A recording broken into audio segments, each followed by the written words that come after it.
Here's a quick 5-minute reflection on Luke chapter 5, verses 15 and 16 that I'm calling an invitation to solidarity.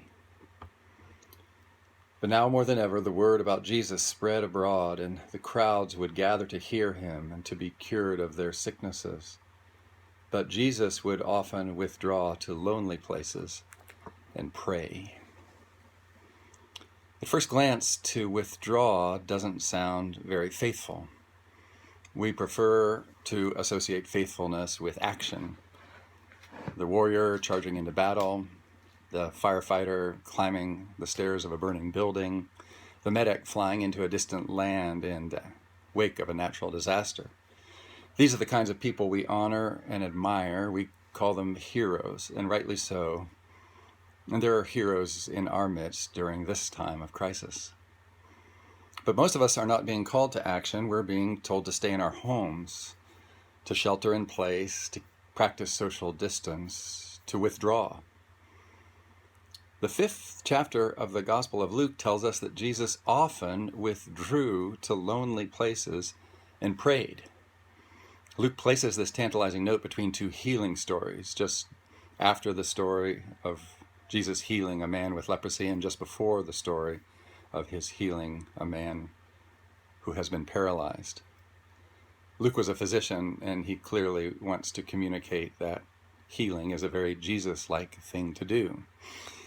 But so too, Luke tells us, is withdrawing. Often, Jesus withdrew to lonely places and prayed. Sometimes, it seems, to follow Jesus faithfully requires that we withdraw. So what does it look like to withdraw faithfully, to withdraw like Jesus?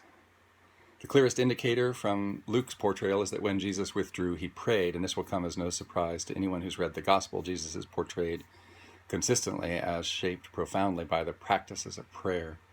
But an equally clear indicator from this gospel story may come as more surprising. The way Luke tells it, when Jesus withdrew, he experienced loneliness.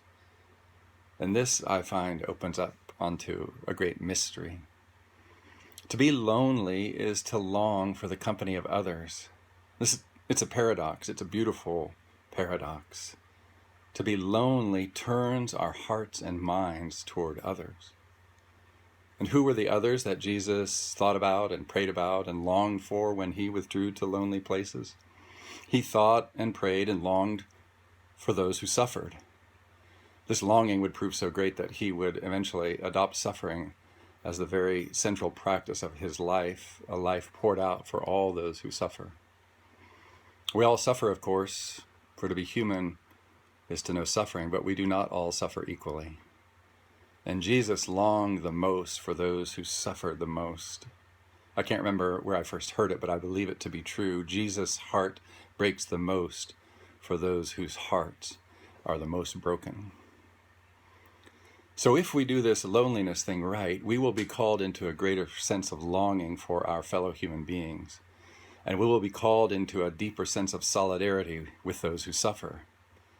Perhaps we will identify more strongly with the profoundly frail and the profoundly disabled, the profoundly aged who are confined to their homes as a matter of course. Perhaps we will identify more strongly with those who face economic uncertainty as a very part of daily life. Perhaps we will identify more strongly with the migrant people of God, those who have had to abandon their friends and communities, to embark on a journey with nothing more than their immediate next of kin, to face a future filled with nothing but uncertainty. If we get this withdrawal thing right, we will experience loneliness for sure.